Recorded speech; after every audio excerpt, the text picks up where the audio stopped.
2026 বিশ্বকাপ football round of 32-এর লড়াইয়ে Miami স্টেডিয়ামে মুখোমুখি হয় আর্জেন্টিনা বনাম ক্যাপ ভার্দে। সেই ম্যাচে 3-2 গোলে জয়ী হলো আর্জেন্টিনা, আর এই জয়ের সুবাদেই রাউন্ড অফ 16-এ পৌঁছে গেল আর্জেন্টিনা।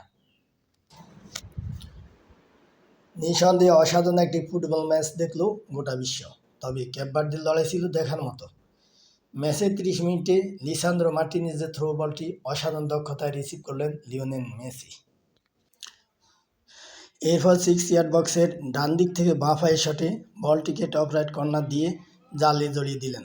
খেলা 59 মিনিটের সময় ডেয়ারে দুয়ার্তের গোলে সমতা ফেরায় ক্যাপ ভার্দে।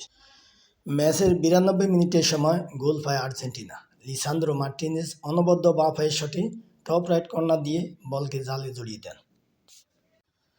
সিডনি ক্যাব্রালের ডান পায়ের শট থেকে অসাধারণ গোল করে ক্যাপ ভার্দে। তখন স্কোর লাইন 2-2। ম্যাচের 111 মিনিটের সময় গোল করে আর্জেন্টিনা, ফলাফল 3-2।